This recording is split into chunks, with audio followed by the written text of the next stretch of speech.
कयामत आएगी, कल रात भी कयामत आएगी, जिसका जिक्र हमारे चतुर्वेदी साहब कर रहे थे।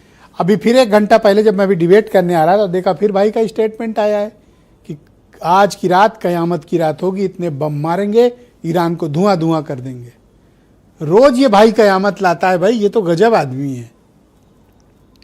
बिल्कुल, देखिए करीब 75 दिन से ज़्यादा होने जा रहा है और बीच में युद्ध विराम चला, लेकिन फिर युद्ध छिड़ गया। अभी लग रहा था कि ये युद्ध सीमित होगा, लेकिन अब ये भीषणता की ओर बढ़ रहा है और मिडिल ईस्ट में, फारस की खाड़ी में वो तनाव, वो स्थितियां फिर दिख रही हैं। लेकिन सबसे बड़ी बात यह है कि अगर किसी का सबसे ज़्यादा नुकसान हो रहा है तो भारत का हो रहा है, क्योंकि हम बड़े देश हैं और ईरान के बाद से जितने नीचे के देश आते हैं वो छोटे हैं। बहुत सारे देशों के पास कम संसाधन है, लेकिन भारत के भी संसाधन सीमित हैं। तेल और गैस की कीमतें आसमान छू रही हैं, हाहाकार मचा है। किसी तरह से भारत ने अभी व्यवस्था को बचाए रखा है, लेकिन जिस अमेरिका से हम दोस्ती समझते थे, जिस ईरान से हम दोस्ती समझते थे, ये अपनी लड़ाई में कितने लोगों का नुकसान कर रहे हैं इसका अंदाजा उनको नहीं है। होर्मुज आज भी बंद है और कब खुलेगा ये कोई नहीं जानता है, कितना वक्त लगेगा। भारतीय जहाज डूब रहे हैं, लोग मर रहे हैं, ड्रामेबाजी जारी है, जनता पिस रही है। अब ये साफ है कि कंट्रोल किसी का किसी के पास नहीं है। बस ये है कि अपने घर में बैठ के निंदा कर दो और शांति से बैठे रहो, देखो, इंतजार करो कब खत्म होता है। इस देश में, इस दुनिया में कोई भी जनता दोबारा युद्ध नहीं चाहती है, लेकिन उसके बावजूद लोगों को युद्ध में झोंका जा रहा है और मुसीबत मिडिल ईस्ट पर है, दक्षिण एशिया पर है, क्योंकि हम बहुत सारे कृपा पर निर्भर हैं। चाहे ईरान ने होर्मुज का बंद कर रखा हो, और एक देश नहीं है, बहुत सारे देश हैं। जब तक गैस और तेल ये चलेगा नहीं, तब तक लोगों के जीवन में कठिनाई बनी रहेगी। वो भुखमरी के कगार पर हैं, वो कह रहे हैं हमने उनको तहस नहस कर दिया, लेकिन जहां पर जो देश और भुखमरी कगार पे जा रहे हैं उनकी चिंता कौन करेगा?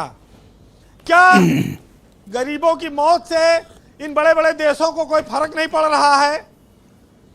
जिनके पेट भरे होते हैं वो दूसरों की भूख का एहसास नहीं कर पा रहे हैं। कई तस्वीरें आती हैं, छोटे छोटे बच्चे मर रहे हैं, महिलाएं मर रही हैं, अटैक हो रहा है, विचलित करती हैं तस्वीरें। आज तो अपने देवरिया के एक हैं जिनकी मृत्यु हुई, जिनका कोई दोष नहीं है। उत्तर प्रदेश के नौजवान भी जा रहे हैं। कष्ट की बात यही है कि जो हुक्मरान है, अमेरिका है या ईरान है, इन पर ज्यादा असर नहीं पड़ रहा है इसका। सबसे बड़ी बात ब्रजेश जी ये है कि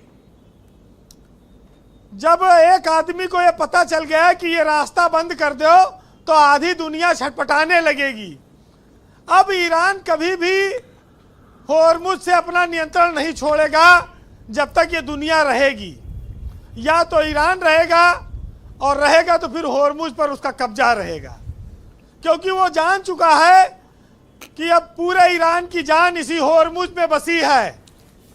अगर ये गया, कितनी इंपॉर्टेंट बात वीरेंद्र जी ने कही।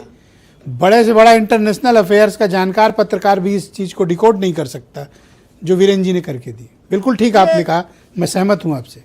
ये एक चोक पॉइंट है और इस चोक पॉइंट पर कब्जा जीते जी बना रहेगा, तभी लोग उनके सामने झुकेंगे और तभी ये अमेरिका की दिमाग भी ठीक होगा।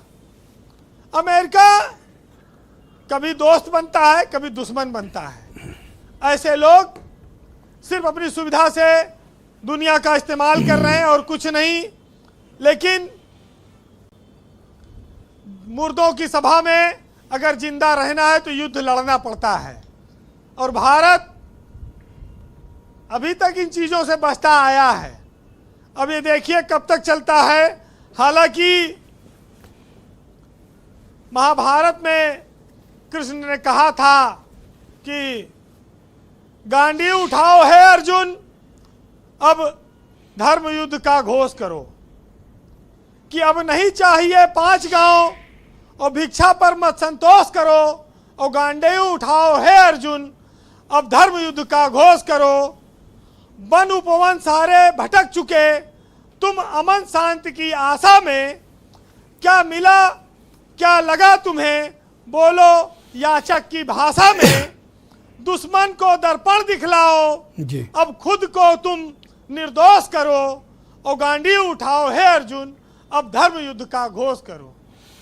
बहुत शुक्रिया वीरेंद्र जी, आपका बहुत बहुत धन्यवाद ग्राउंड जीरो से जुड़ने के लिए, अपने फीडबैक, ओपिनियन और ऑब्जर्वेशन